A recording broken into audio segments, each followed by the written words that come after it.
A saudação e a paz de Cristo. Você tem interesse em conhecer os capítulos da Bíblia? Este canal compartilha esse conteúdo. Então se inscreve para receber os vídeos dos comentários da Palavra de Deus. Hoje vamos ler o capítulo 7 do Evangelho de Marcos. Nós vamos começar aqui, versículo 1. E reuniram-se em volta dele os fariseus e alguns dos escribas que tinham vindo de Jerusalém. Versículo 2: E vendo que alguns dos seus discípulos comiam pão com as mãos impuras, isto é, por lavar, os repreendiam. Versículo 3: Porque os fariseus e todos os judeus, conservando a tradição dos antigos, não comem sem lavar as mãos muitas vezes. Verso 4: E quando voltam do mercado, se não se lavarem, não comem. E muitas outras coisas há que receberam para observar, como lavar os copos e os jarros e os vasos de metal e as camas. Verso 5: Depois perguntaram-lhe os fariseus e os escribas: Por que não andam os teus discípulos conforme a tradição dos antigos, mas comem com as mãos por lavar? Versículo 6: E ele, respondendo, disse-lhes: Bem profetizou Isaías acerca de vós, hipócritas, como está escrito: Este povo honra-me com os lábios, mas o seu coração está longe de mim. Versículo 7: Em vão, porém, me honram, ensinando doutrinas que são mandamentos de homens. Versículo 8: Porque deixando o mandamento de Deus, retendes a tradição dos homens, como o lavar dos jarros e dos copos, e fazeis muitas outras coisas semelhantes a estas. 9: E dizia-lhes: Bem invalidais o mandamento de Deus, para guardardes a vossa tradição. Verso 10: Porque Moisés disse: Honra a teu pai e a tua mãe, e quem maldisser ou o pai ou a mãe deve ser punido com a morte. Verso 11: Porém vós dizeis: Se um homem disser ao pai ou à mãe: Aquilo que poderias aproveitar de mim é corbã, isto é, oferta ao Senhor. Versículo 12: Nada mais lhe deixais fazer por seu pai ou por sua mãe. Verso 13: Invalidando assim a palavra de Deus pela vossa tradição, que vós ordenastes. E muitas coisas fazeis semelhantes a estas. Verso 14: E chamando outra vez a multidão, disse-lhes: Ouvi-me, vós todos. Ouvi-me, vós todos, e compreendei. Verso 15: Nada há fora do homem que, entrando nele, o possa contaminar, mas o que sai dele, isso é que contamina o homem. Verso 16: Se alguém tem ouvidos para ouvir, que ouça. Verso 17: Depois, quando deixou a multidão e entrou em casa, os seus discípulos o interrogavam acerca desta parábola. Verso 18: E ele disse-lhes: Assim também vós estáis sem entendimento? Não compreendeis que tudo que de fora entra no homem não o pode contaminar? Verso 19: Porque não entra no seu coração, mas no ventre, e é lançado fora, ficando puras todas as comidas. Versículo 20: E dizia: O que sai do homem, isso é que contamina o homem.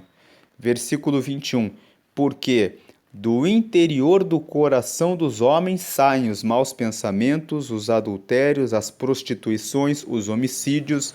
21: Os furtos, a avareza, as maldades, o engano, a dissolução, a inveja, a blasfêmia, a soberba, a loucura.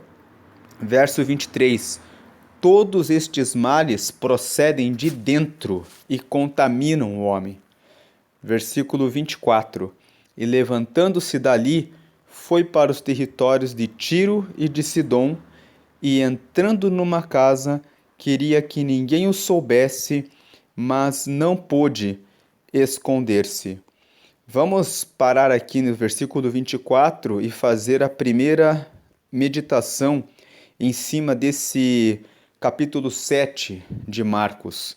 O que nós vemos é que Jesus estava com os seus discípulos fazendo a evangelização das pessoas e no momento das refeições, os discípulos, por não terem muito tempo para seguirem a tradição de fazerem a limpeza detalhada de tudo aquilo que usavam para poder se alimentar, muitas vezes comiam para matarem a fome decorrente da caminhada e do trabalho que faziam. E os fariseus, prestando atenção nesse procedimento, começaram a questionar a Jesus sobre todo o ritual, o cumprimento da lei, de se lavar tudo antes de se alimentar para evitar doenças, infecções, etc. Quando Jesus disse que os fariseus e os escribas estavam sendo hipócritas por apontarem a necessidade do cumprimento da lei, Jesus não estava voltado, não que Jesus não desse importância para a questão da higiene, mas é que os fariseus estavam fazendo esse questionamento, dando destaque para o cumprimento da lei. E Jesus coloca um questionamento para eles, que muitos judeus faziam a consagração dos seus bens para Deus. Isso era corbã. Aqui, quando Jesus fala aqui no versículo 11, né, sobre corbã, vós dizeis, se um homem disser ao pai ou à mãe, aquilo que poderias aproveitar de mim é corbã, isto é, oferta ao Senhor, verso 12, nada mais lhe deixais fazer por seu pai ou por sua mãe, versículo 13, invalidando assim a palavra de Deus pela vossa tradição, que vós ordenastes, e muitas coisas fazeis semelhantes a estas. Havia muitos judeus que consagravam os seus bens para Deus, e uma vez que consagravam os seus bens para Deus, quando o pai ou quando a mãe caíam em uma situação de desgraça, de infortúnio, de má sorte, precisando de um apoio dos seus filhos, eles diziam para o pai e para a mãe: eu não posso entregar essa propriedade para o Senhor porque é corbã, ou seja, eu entreguei como oferta para Deus. E aquilo que foi oferecido para Deus, Deus é maior do que o Senhor, Deus é maior do que a senhora. Falavam isso para o pai e para a mãe. E Jesus disse: vocês fazem isso, vocês dizem que a propriedade de vocês é corbã, que foi oferecido para Deus, e que por essa razão vocês vão deixar o pai e a mãe de vocês sem receberem nada de vocês, sob o pretexto, sob o argumento de que é corbã, de que foi oferecido para Deus. Quando vocês fazem isso, vocês estão invalidando a palavra de Deus pela vossa tradição. É isso que Jesus disse aqui no versículo 13. E é a tradição que vocês ordenaram. Ou seja, vocês entenderam que quando se oferece alguma coisa a Deus, quando se oferece uma corbã, não se deve honrar mais o pai e a mãe, porque se está honrando a Deus. Mas quando vocês fazem isso, vocês na verdade estão descumprindo a palavra, estão descumprindo o mandamento de que é para honrar o pai e honrar a mãe. E muitas coisas fazeis semelhantes a estas. Então Jesus se volta para a multidão e fala: ouvi-me, vós todos, e compreendei. Nada há fora do homem que entrando nele o possa contaminar, mas o que sai dele, isso é o que contamina o homem. Então, Jesus, ele estava explicando para o povo que se alguém tem ouvidos para ouvir, que ouça. Depois que deixou a multidão, ele se reuniu com seus discípulos e os seus discípulos perguntaram o que Jesus queria dizer. E Jesus explicou do versículo 21 e no versículo até o versículo 23 que do interior do coração dos homens saem os maus pensamentos. E todos, versículo 23, todos esses males procedem de dentro e contaminam o homem. Quando Jesus disse que aquilo que sai do homem é o que contamina o homem, no versículo 20, Jesus quis dizer que aquilo que nós falamos é aquilo que revela o que está dentro do nosso coração. Aquilo que sai da nossa boca, aquilo que nós fazemos, aquilo que nós mostramos pelos nossos comportamentos e pelas nossas atitudes, revela o que está dentro de nós. Então, o que contamina não é o que entra, porque o que entra, em termos de alimentação, se houver alguma impureza, vai sair do nosso corpo. Mas quando nós falamos alguma palavra, aquilo que nós falamos revela o que vai no interior do nosso coração. E aquilo que está no interior do nosso coração, que está no interior, que está em nós, é o que nos contamina, porque revela o pecado que está dentro de nós, que são, de acordo com o versículo 21 e 22, os maus pensamentos, os adultérios, as prostituições, os homicídios, os furtos, a avareza, as maldades, o engano, a dissolução, a inveja, a blasfêmia, a soberba e a loucura. Essa é a primeira parte, até o versículo 24 que nós lemos. Cuide daquilo que você fala. Cuide daquilo que sai da sua boca. Quando você disser uma palavra que critica uma pessoa, reflita. Será que eu não estou falando mal a respeito dessa pessoa porque eu tenho alguma inveja dessa pessoa? Será que eu estou prestando tanta atenção nos defeitos dessa pessoa porque os meus olhos são maus? Será que eu estou me preocupando tanto com essa questão porque no meu coração existe uma ferida ou alguma coisa que precisa ser tratada? Quando temos uma tendência de criticar muito alguém, ou quando estamos falando muito a respeito de alguma coisa que nos incomoda, essa coisa sobre a qual nós estamos falando bastante pode ser a indicação de que existe um pecado na nossa vida.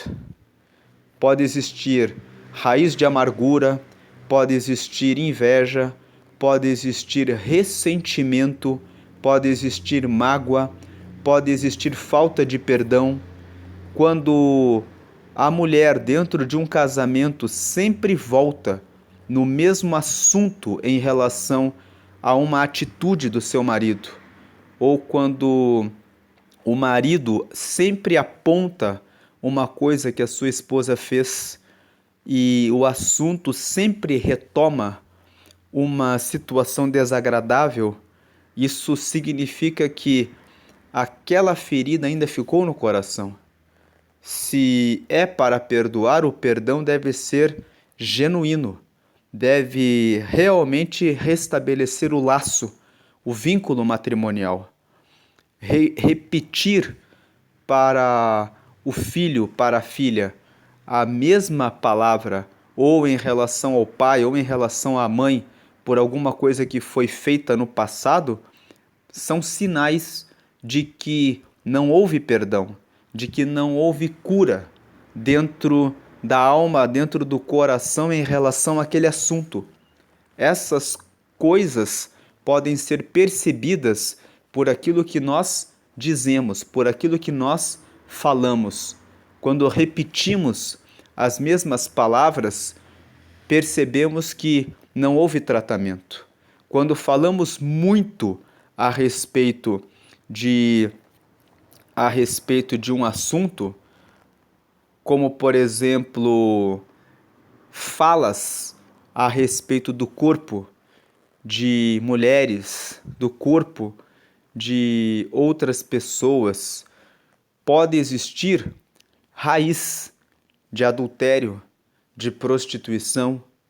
Quando falamos bem que aquela pessoa poderia morrer pelo mal que ela faz, estamos alimentando homicídios. Essas frases, essas palavras que são lançadas revelam o que há dentro do nosso coração.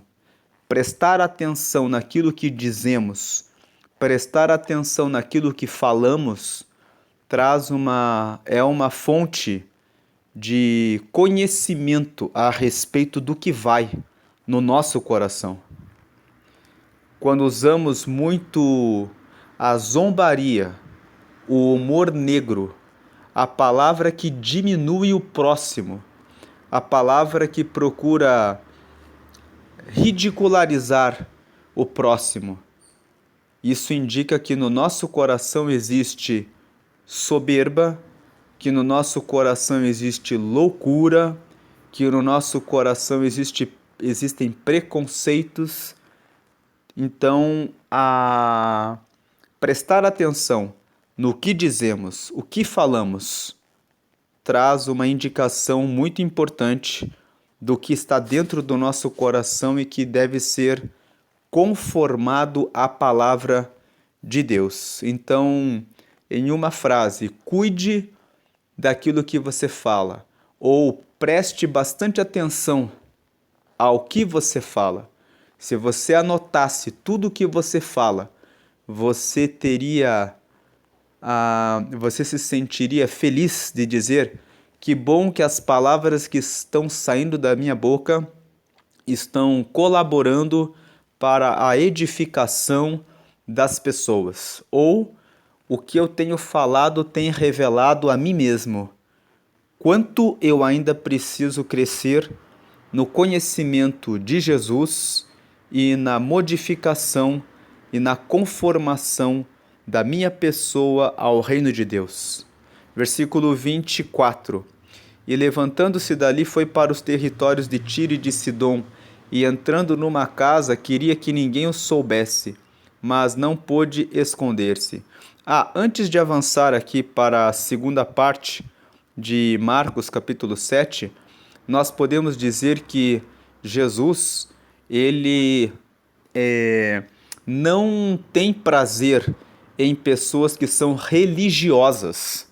Muitas pessoas pensam que o fato de frequentar a igreja e fazer trabalho social e ocupar um cargo de liderança dentro de algum grupo na igreja revela o seu posicionamento com Deus.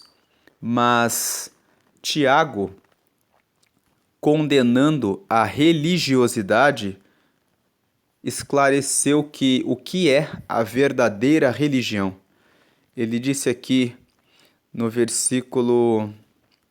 capítulo 1, no versículo 26.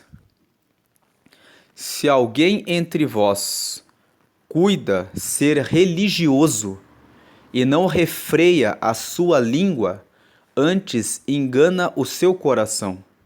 A religião desse é vã, ou seja, é uma vaidade. 27. A religião pura e imaculada para com Deus, o Pai, é esta: visitar os órfãos e as viúvas nas suas tribulações e guardar-se da corrupção do mundo.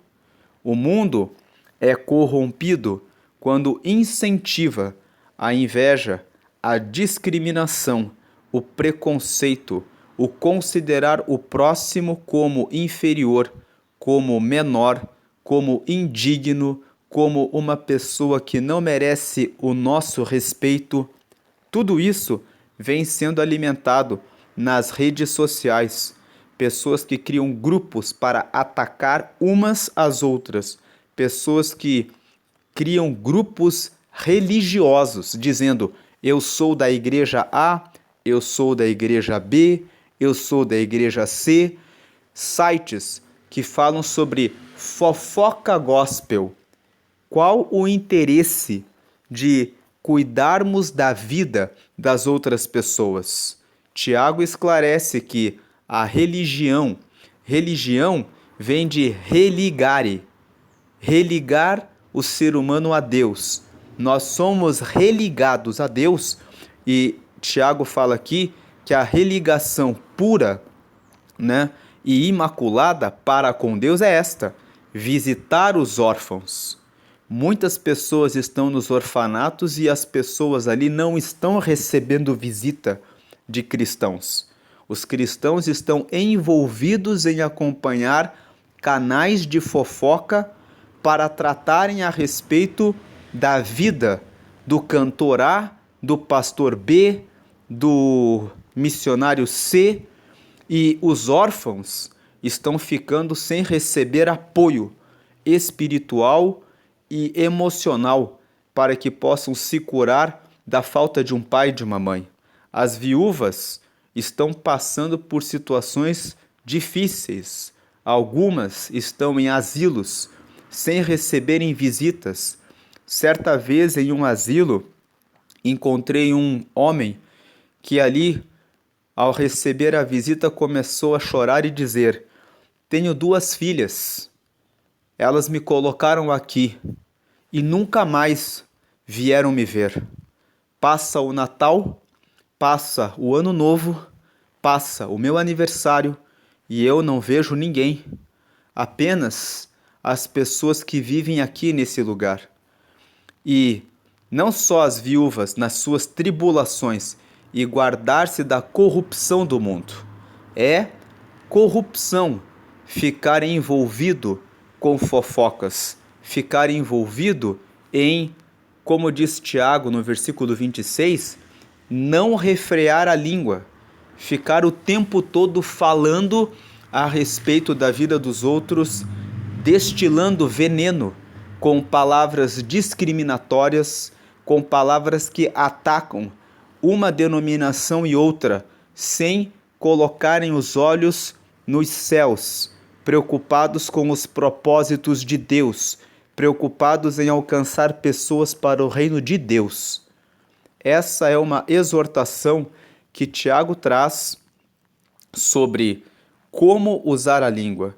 Se aquele que não refreia sua língua, na verdade engana o seu coração, a sua religião é vã, porque a sua religação com Deus de fato não aconteceu. Porque religião vem de religare, vem de religar, vem de se conectar a Deus. Quem não refreia a língua, na verdade não se conecta com Deus. Tem uma religião que é vã, ou seja, é inútil. Na verdade, não conseguiu estabelecer a relação fiel, a relação verdadeira com Deus. Não tem nenhuma ligação com Deus.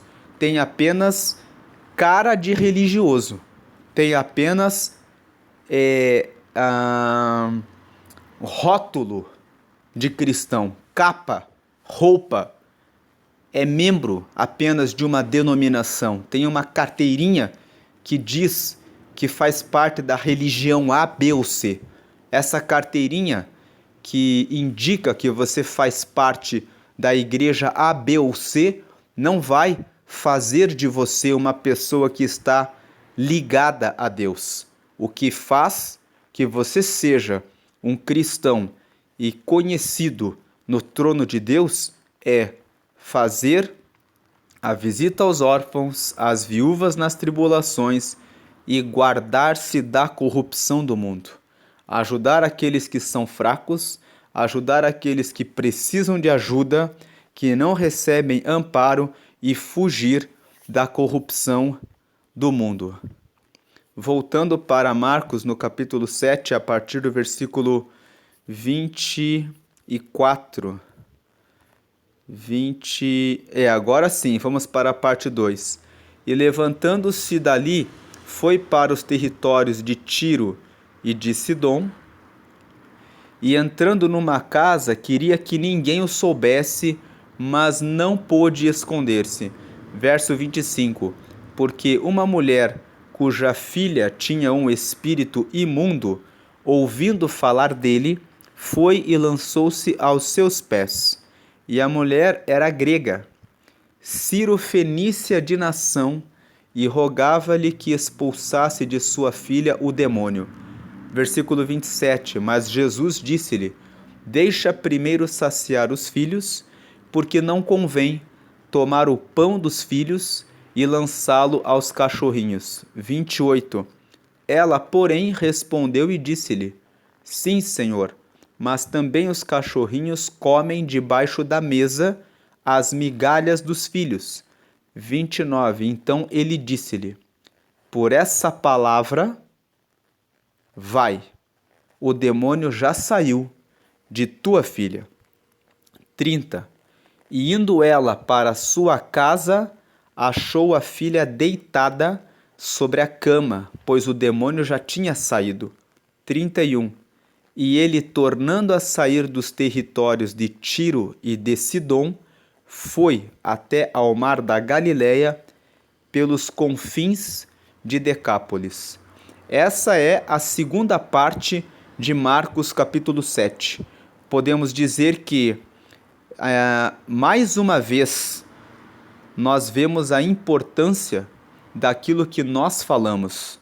Acabamos de ler o texto de Tiago, capítulo 1, versículos 26 e 27, mas no versículo 26, Tiago fala que aquele que não refreia a sua língua tem uma religião que é vã.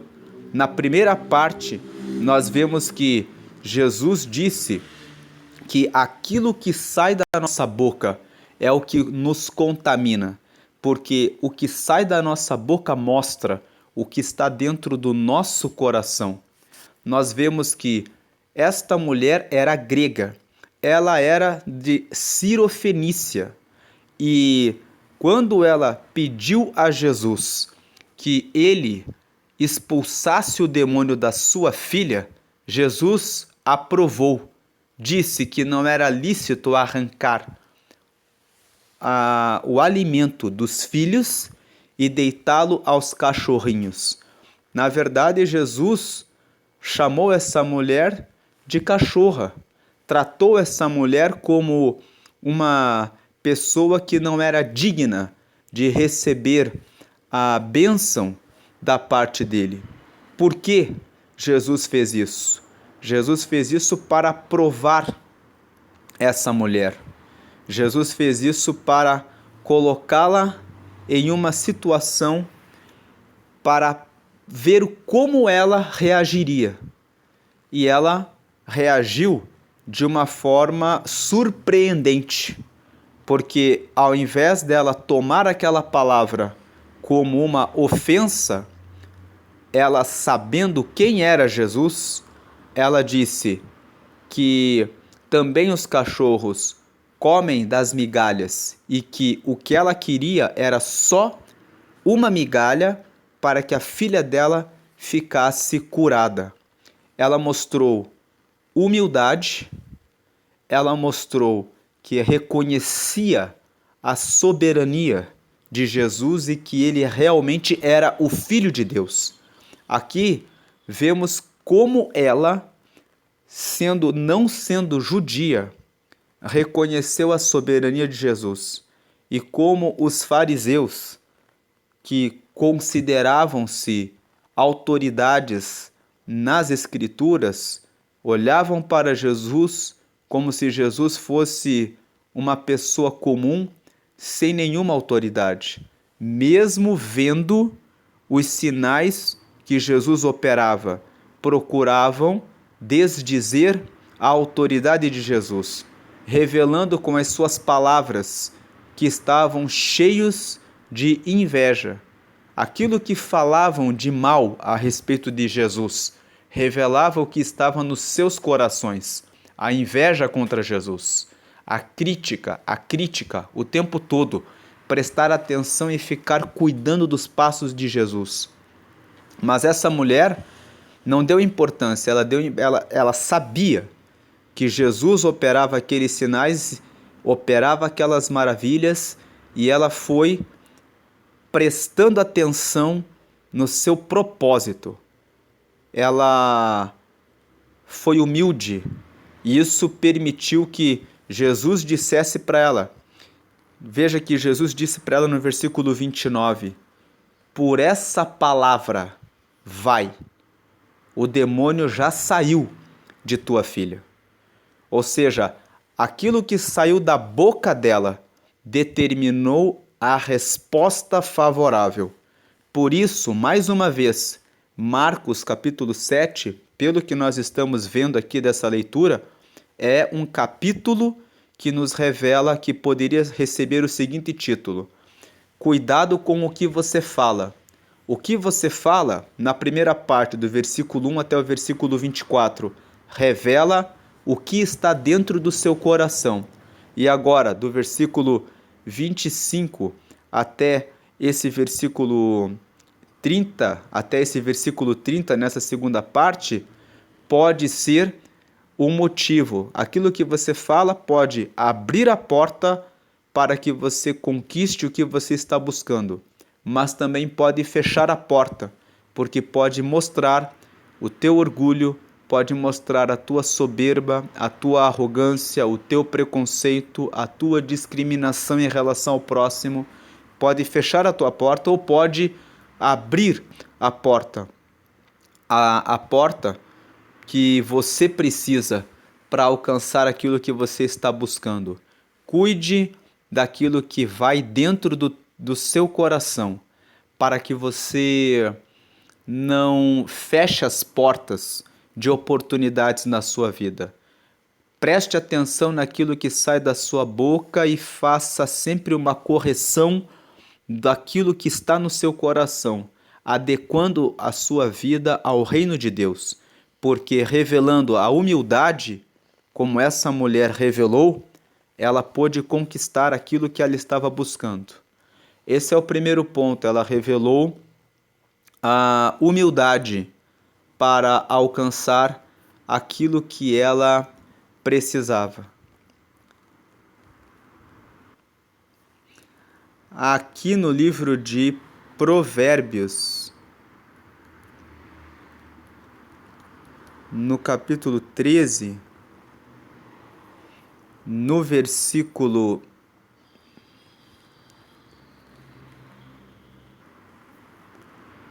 3, nós lemos: o que guarda a sua boca conserva a sua alma, mas o que muito abre os lábios tem perturbação. Ou seja, guarde a sua boca para não falar aquilo que pode trazer a tua destruição. Pense naquilo que você quer falar, naquilo que você diria quando você está numa situação, e pense: se eu diria isso, o que existe dentro de mim? Analise. Não abra sua boca de qualquer maneira. Pense naquilo que fala. Ainda em Provérbios, no capítulo Provérbios 21,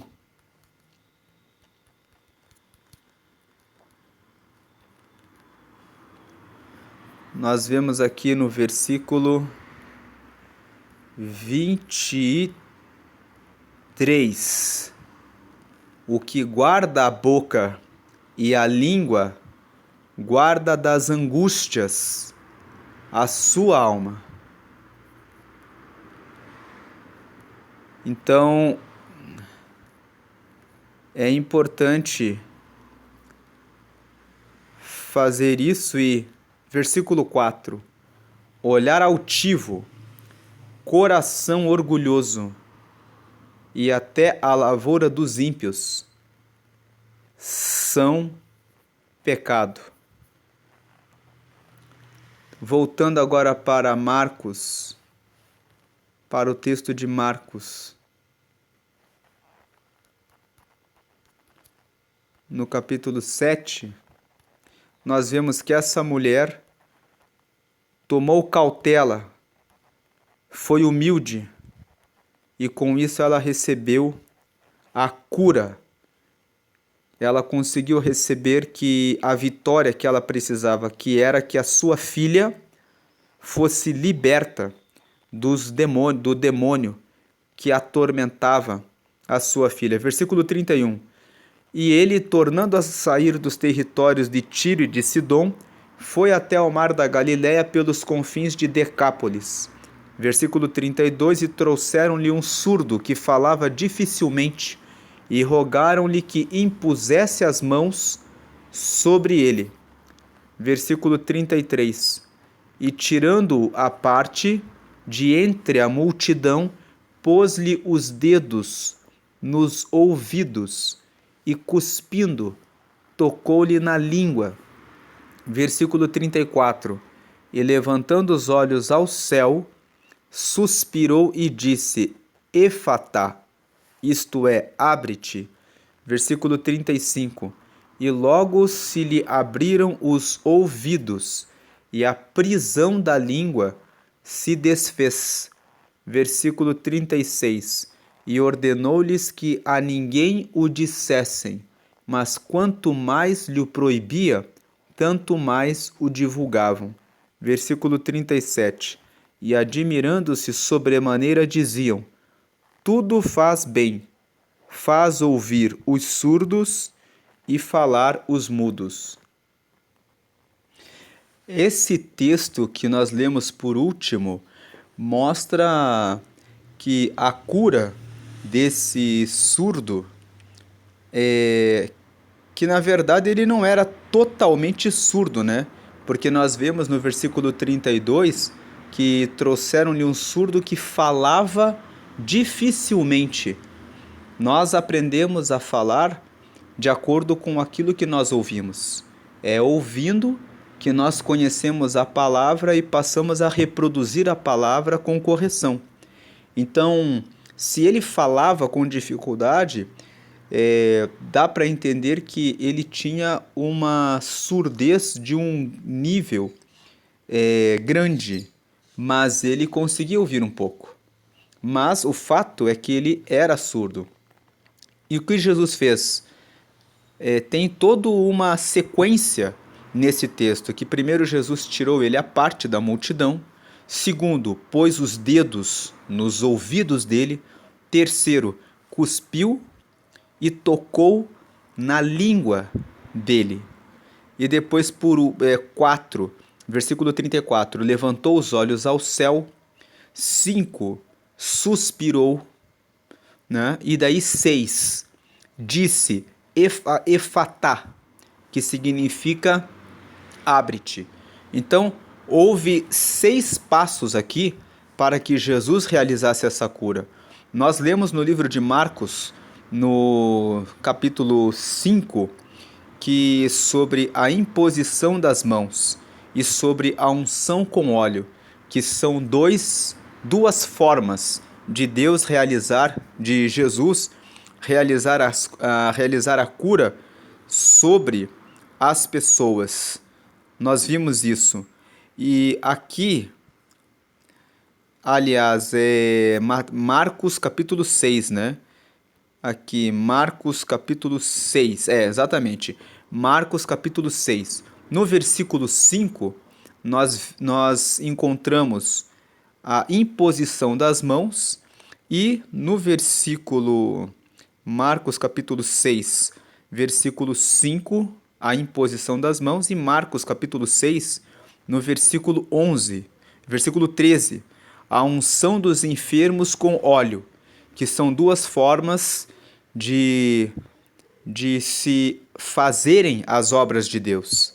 Nós comentamos isso em Marcos no capítulo 6. Aqui, nesse capítulo 7, nós vemos uma forma diferente de operação de Jesus.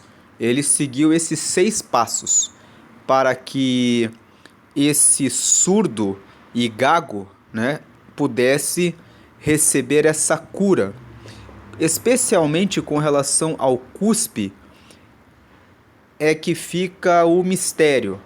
Existem 3 situações em que Jesus curou alguém usando o cuspe.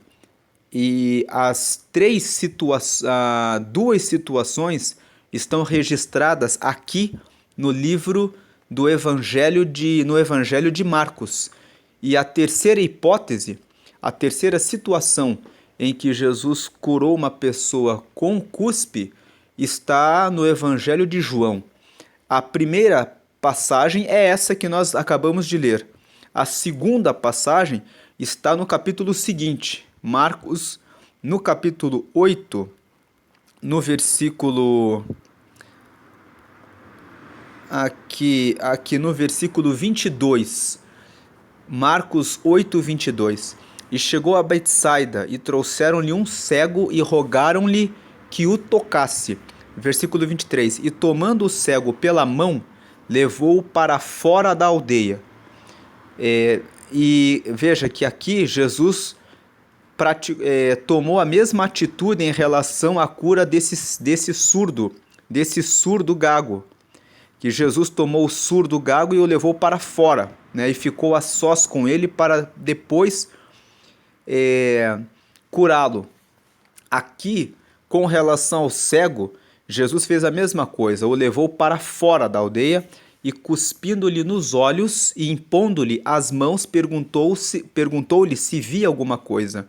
Versículo 24. E levantando ele os olhos, disse: Vejo os homens, pois os vejo como árvores que andam. Versículo 25. Depois disto, tornou a pôr-lhe as mãos sobre os olhos e o fez olhar para cima. E ele ficou restaurado e viu a todos claramente. Versículo 26. E mandou para sua casa, dizendo: nem entres na aldeia, nem o digas a ninguém na aldeia. Essa é a segunda cura em que Jesus cuspiu para que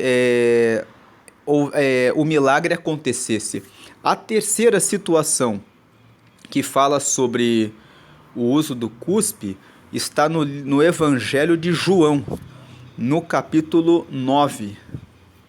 Nós vemos aqui no versículo 1: E passando Jesus, viu um homem cego de nascença. Versículo 2: E os seus discípulos lhe perguntaram, dizendo: Rabi, quem pecou, este ou seus pais, para que nascesse cego? Versículo 3, Jesus respondeu: Nem ele pecou, nem seus pais, mas foi assim para que se manifestem nele as obras de Deus. Versículo 4, convém que eu faça as obras daquele que me enviou enquanto é dia. A noite vem, quando ninguém pode trabalhar. Versículo 5, enquanto estou no mundo, sou a luz do mundo. Versículo 6, tendo dito isto, cuspiu na terra, e com a saliva fez lodo, e untou com o lodo os olhos do cego. Versículo 7, e disse-lhe: Vai, lava-te no tanque de Siloé, que significa o enviado. Foi, pois, e lavou-se, e voltou vendo. Versículo 8, então os vizinhos e aqueles que dantes tinham visto que era cego diziam: Não é este aquele que estava assentado e mendigava? Versículo 9, uns diziam: É este, e outros: Parece-se com ele. Ele dizia: Sou eu. Versículo 10, diziam-lhe, pois: Como se te abriram os olhos? Eu não vou ler o restante aqui do capítulo 9 do Evangelho de João, porque o propósito dessa leitura é mostrar as 3 situações que estão registradas na Bíblia, que mostram que Jesus usou o cuspe para fazer milagre. Agora, com relação ao cuspe, no Antigo Testamento existe uma referência a essa questão com relação ao levirato. O levirato era uma ordenança do Antigo Testamento, na lei de Moisés, que dizia que quando um homem falecesse e não tivesse filhos, o seu irmão, se ele tivesse, o seu irmão deveria deitar-se com a cunhada e o primogênito seria como o filho do morto. O cunhado deveria deitar-se com a cunhada para suscitar descendência ao irmão. E se ele não fizesse isso, a mulher, no caso a cunhada, poderia chamar uma reunião com os anciãos e, se ele se recusasse diante dos anciãos, ela cuspia sobre o cunhado para mostrar o desprezo. Vamos ver isso aqui, ó, Deuteronômio, capítulo 25, versículo 5 e 6. Vamos ver aqui, ó. Versículo 5. Quando irmãos morarem juntos e um deles morrer e não tiver filho, então a mulher do falecido não se casará com homem estranho de fora. Seu cunhado estará com ela e a receberá por mulher e fará a obrigação de cunhado para com ela. Versículo 6. E o primogênito que ela lhe der será sucessor do nome do seu irmão falecido, para que o seu nome não se apague em Israel. Versículo 7. Porém, se o homem não quiser tomar sua cunhada, esta subirá à porta dos anciãos e dirá: meu cunhado recusa suscitar a seu irmão nome em Israel. Não quer cumprir para comigo o dever de cunhado. Versículo 8. Então os anciãos da sua cidade o chamarão e com ele falarão. E se ele persistir e disser: não quero tomá-la. Versículo 9. Então sua cunhada se chegará a ele na presença dos anciãos e lhe descalçará o sapato do pé. E lhe cuspirá no rosto e protestará e dirá: assim se fará ao homem que não edificar a casa de seu irmão. Versículo 10. E o seu nome se chamará em Israel a casa do descalçado.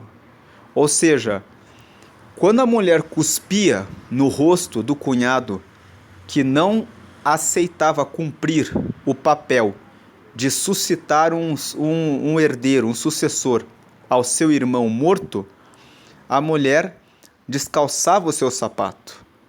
E diante de todos, aquele homem era chamado, olhavam para a casa dele e diziam: a casa do descalçado. Ou seja, isso era uma situação de desonra, quando havia esse cuspe no rosto perante os anciãos. Então, eu vi um estudo dizendo aqui que quando Jesus usou o cuspe nessas 3 curas que nós acabamos de ver, Jesus quis mostrar que o cuspe dele, apesar de ser algo que é desprezível, pode trazer um milagre. Não me parece que esse tenha sido o propósito de Jesus. E eu encontrei um segundo estudo sobre essa questão do cuspe de Jesus, que é um estudo teológico que diz que na época de Jesus havia uma tradição que algumas pessoas diziam que a saliva tinha efeitos terapêuticos, porque por meio da saliva existe a água que é utilizada para a mistura dos alimentos na nossa boca para que nós possamos ter a nossa alimentação, e por essa tradição Jesus estaria usando esses ensinamentos. Na verdade, eu busquei aqui um entendimento a respeito disso e eu não consegui chegar a uma conclusão. E se você está ouvindo esse vídeo e tiver algum parecer em relação a essa questão do cuspe e quiser deixar nos comentários aqui do vídeo, eu agradeço, porque gravando esses vídeos aqui nós estamos pesquisando, fazendo leituras a respeito dos mistérios de Deus, para buscarmos entendimento das coisas do reino de Deus. E eu não consegui chegar a uma conclusão sobre essa questão do cuspe. Especificamente em relação à passagem de João no capítulo 9, eu tenho um entendimento de que quando Jesus cuspiu na terra para formar o lodo, para tocar nos olhos do cego, eu penso que Jesus quis mostrar ali que, assim como Deus tomou do pó da terra e formou o homem, Jesus estava mostrando que ele era Deus. Ele estava dizendo assim, ó, eu vou cuspir no chão, formar o lodo, ou seja, pegar do pó, pegar do barro e criar nos olhos desse cego o globo ocular. Porque, como nós lemos ali em João capítulo 9, aquele cego era um cego de nascença. Ele sempre tinha sido cego.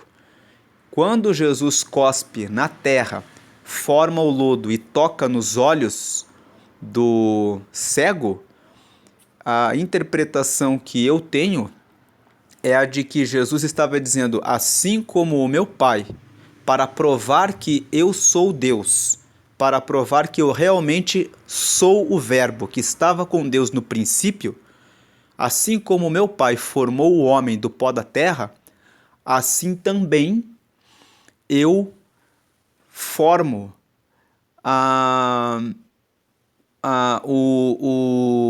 qualquer parte do corpo do ser humano. Agora, aqui nessa passagem de Marcos, no capítulo 7, Jesus cospe e toca na língua do gago e ele passa a falar perfeitamente. Eu não consigo tirar aqui um sentido desse cuspe. Bem como também na passagem de Marcos 8, quando Jesus cospe diretamente no olho do cego. Porque, como nós lemos ali em Marcos 8, Jesus cuspiu nos olhos dele. E aí ele viu, a primeira vez que Jesus perguntou, você está vendo? Ele, eu estou vendo os homens como árvores. E aí Jesus impõe as mãos. Como nós lemos em Marcos, no capítulo 6, no versículo 5, a imposição de mãos é uma das formas de operação de Deus. Orar por imposição de mãos, se nós comentamos isso quando fizemos a leitura, quando gravamos o vídeo de Marcos capítulo 6, falamos a respeito da imposição de mãos.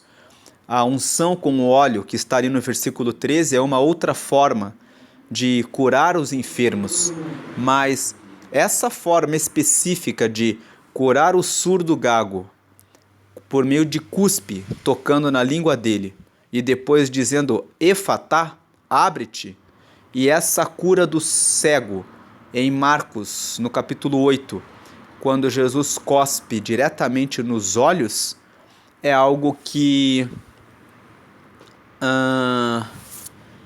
eu não consigo entender. Então, se você tem, né, Conta nos comentários aqui o que você pensa a respeito desse assunto. Não sei se você já conversou com alguém da sua igreja ou qual seria o palpite. Qual seria assim a opinião ou de repente algum estudo que fale a respeito dessa situação do cuspe? Eu lembro que um professor falando a respeito dessa questão do cuspe, né?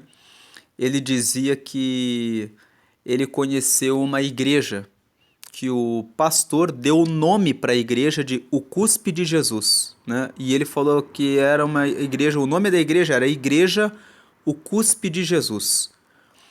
É estranho, né? Sim, é fato que Jesus usou o cuspe, né? Aqui, especialmente, Jesus não cuspiu diretamente na boca dele, mas cuspiu, né?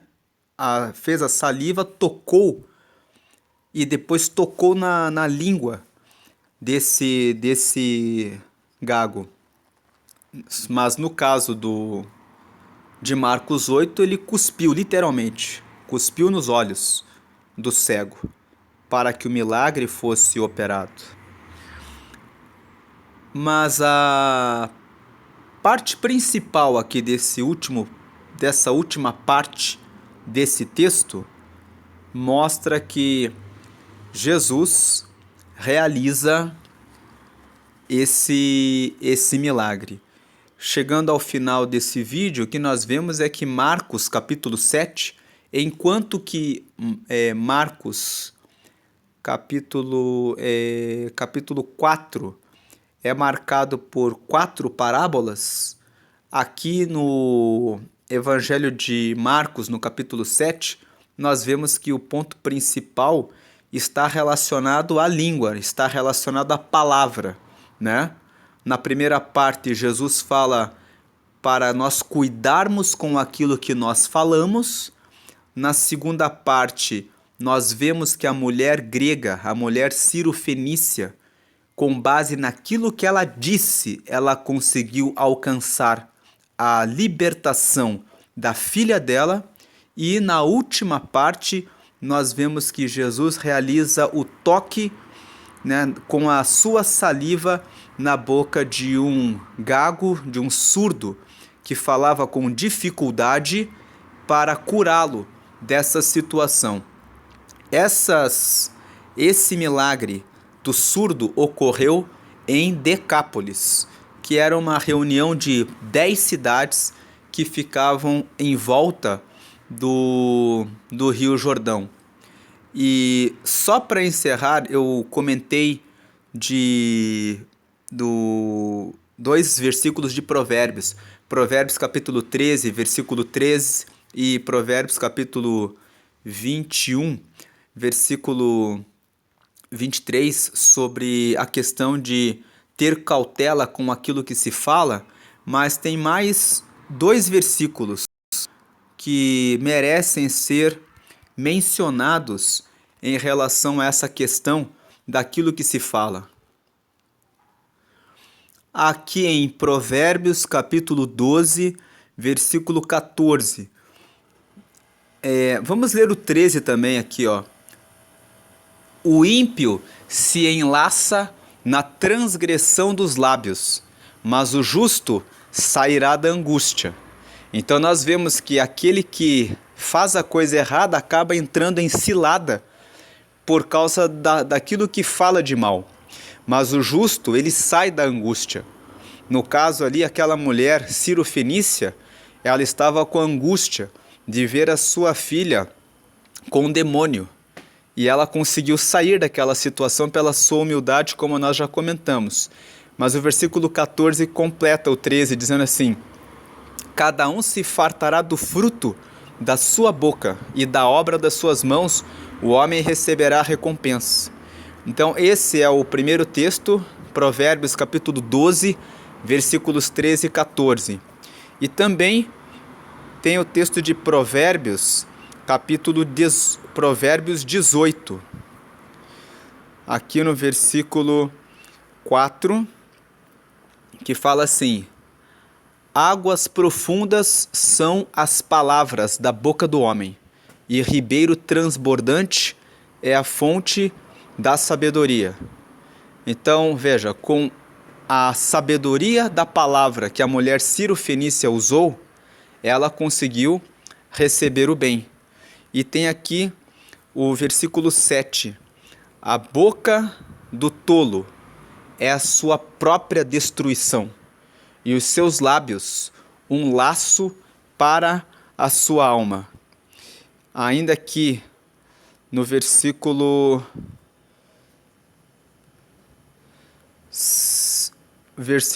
13, o que responde antes de ouvir comete estultícia, que é para a vergonha sua. Mais um versículo que fala sobre o cuidado com aquilo que você fala. E aqui no versículo 20, que é uma repetição daquele texto de Provérbios capítulo 12, versículo 14. Do fruto da boca de cada um se fartará o seu ventre, dos renovos dos seus lábios ficará satisfeito. E o versículo 21, para nós fecharmos essa questão da língua. A morte e a vida estão no poder da língua, e aquele que a ama comerá do seu fruto. Então, com esses textos, nós encerramos essa meditação em Marcos, no capítulo 7. Deus abençoe a todos, fiquem na paz do Senhor Jesus. Amém.